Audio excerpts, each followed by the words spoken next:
हम वक्फ board bill फाड़ देंगे, ये कौन नया चीज करेगा? ये लोग तो आरक्षण विरोधी है। महिलाओं को आरक्षण मिल रहा था अटल जी के समय, तो तब बिल फाड़ दिया था। कैसे लगाते हैं? ये लोगों का इतिहास ही है। ये वही राष्ट्रीय जनता दल है जिसके कार्यकाल के समय में चाहे लालू जी हों या राबड़ी जी हों, जो मुख्यमंत्री थे, तो बिहार में जो चुनाव होता था वह खून और गोलियों से सना रहता था। पैनोरमा ग्रुप, जो सोचता है वो करता है। सभी जाति धर्म के लोगों को लोकतांत्रिक अधिकार प्राप्त है और इस देश में हिंदू, मुस्लिम, सिख, ईसाई, बौद्ध, जैन सभी भाई भाई हैं। आपस में मिल करके इस देश को आगे बढ़ाना है और जो भी इस देश के लिए अच्छा होगा सरकार उस काम को करती है। और हमने अभी अंदर कहा कि हम भारतीय जनता पार्टी चाहती है कि इस देश के अकलियत भाई, मुसलमान भाई भारतीय जनता पार्टी के साथ मिलकर चलें और हम उनके जो भी सोच है, उनके जो भी इस देश के अंदर अधिकार है, सम्मान है, इस देश में सभी लोगों को बराबर का अधिकार, बराबर का सम्मान मिलेगा। सबका साथ, सबका विकास हमारा नारा है। बंगाल पे क्यों चुप है कांग्रेस है? बंगाल पे कांग्रेस आरजेडी क्यों चुप है? बोल रहे सम्राट आज पसमानदा मुसलमानों का इस तरह बोल रहे तो अरे बोल रहे, रुको ना यार। इस तरह आरजेडी ये बोल रही है कि हम वक्फ बोर्ड बिल फाड़ देंगे, ये कौन नया चीज करेगा? ये लोग तो आरक्षण विरोधी है। महिलाओं को आरक्षण मिल रहा था अटल जी के समय, तो तब बिल फाड़ दिया था। कैसे लगाते हैं? ये लोगों का इतिहास ही है। कानून पर भरोसा नहीं करना, गुंडागर्दी करना, राजद का मतलब ही है अपराधीकरण, गुंडागर्दी करना और बिल को फाड़ना। मैं बार बार कह रहा हूं, जो लोग बाबा साहब अम्बेडकर जी के संविधान को नहीं मानना चाहते, नहीं मानते, जो उनके संविधान के अनुरूप बनाए संस्थाओं को नहीं मानना चाहते, जिसमें से संसद भवन भी है, जिसमें न्याय प्रणाली भी है, जिसमें भारत निर्वाचन आयोग भी है, ऐसी जो भी संस्थाएं, उन संस्थाओं को धत्ता बताना इनका राजनीतिक एजेंडा रहता है।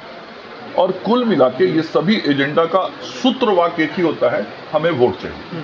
वोटर लिस्ट रिवीजन पर एक सवाल खड़ा हो गया है बार बार। तेजस्वी यादव, मैं वही तो कह रहा हूँ, ये वही लोग हैं, ये वही लोग हैं, ये वही लोग इस विषय को उठा रहे हैं जो बाबा साहब अम्बेडकर जी के बनाए हुए संविधान के द्वारा संस्थाओं को चुनौती देना चाहते हैं।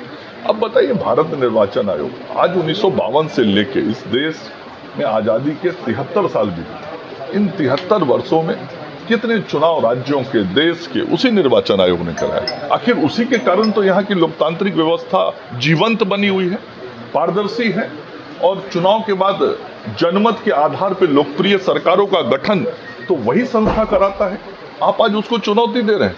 आपके मन के अनुरूप सरकारें जहां निर्वाचित हो जाती हैं तो वो संस्था का सब कार्यकलाप ठीक दिखता है आपको, और जहां जनमत आपके खिलाफ हो जाती है तो फिर आप जनमत का चिंता नहीं करते, वो ध्यान नहीं रखते, उसको स्वीकार नहीं करते, आप संस्था पे प्रश्न चिन्ह खड़ा करते हैं।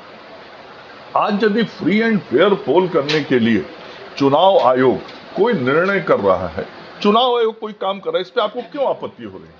लेकिन हम लोग जानते हैं आपत्ति इसलिए हो रही है कि ये राष्ट्रीय जनता दल वही पार्टी है जिसने इस राज्य के अंदर वोटरों को बूथ से जाने से रोकने का काम किया था। ये वही राष्ट्रीय जनता दल है जिसने सही मतदाताओं के नाम कटवाने के काम किए थे। ये वही राष्ट्रीय जनता दल है जिसके कार्यकाल के समय में चाहे लालू जी हों या राबड़ी जी हों, जो मुख्यमंत्री थे, तो बिहार में जो चुनाव होता था वह खून और गोलियों से सना रहता था। एक अलग कहानी होती थी बिहार के चुनाव की। तो ये तो अपराध के बल पे चुनाव कराने वाले लोग हैं, तो इन लोगों को कैसे अच्छा लगेगा कि कोई चुनाव शांतिपूर्ण तरीके से हो, कोई चुनाव व्यवस्थित हो, न्यायपूर्ण हो, पारदर्शी हो? इन्हें कभी अच्छा नहीं लगेगा। ये ऐसा ही चाहते हैं कि गड़बड़ सड़बड़ होता रहे। तो गड़बड़ सड़बड़ करना तो गलत बात है, और कोई भी संवैधानिक संस्था जो संवैधानिक तरीके से संविधान के द्वारा बनाई गई है उसके कार्यों को, उसके निर्णयों को स्वीकार करना चाहिए। और यदि कोई सुझाव देना है तो जरूर सुझाव दीजिए आप, लेकिन इस तरह का भाषा बोलना कहीं ना कहीं स्पष्ट तौर पे बाबा साहब अंबेडकर जी के संविधान को ही चुनौती देना है। देखिए उन्होंने स्पष्ट तरीके से कहा है कि सावधान रहना, मुसलमानों का इतना नाम तक काट दिया। मैं बार बार कह रहा हूं कि ये वोट के लिए ऐसी भाषा का इस्तेमाल करते हैं। आप बताइए, आप सब भी पत्रकार बंधु हैं, क्या इस देश के अंदर जो विभिन्न धर्म संप्रदाय के हमारे लोग हैं, सभी राज्यों में, बिहार में भी, सभी धर्म संप्रदाय के लोगों का नाम है कि नहीं मतदाता सूची में? रहना ही चाहिए। जो भी योग्य मतदाता संवैधानिक दृष्टि से हैं, जिनको जनमत का अधिकार है, निर्वाचन आयोग भी तो यही कह रहा है कि भाई आप अपना सारा जानकारी दे दो। तो यदि जानकारी मांगा जा रहा है तो इसमें क्या गलत है? और मैं भी कहता हूं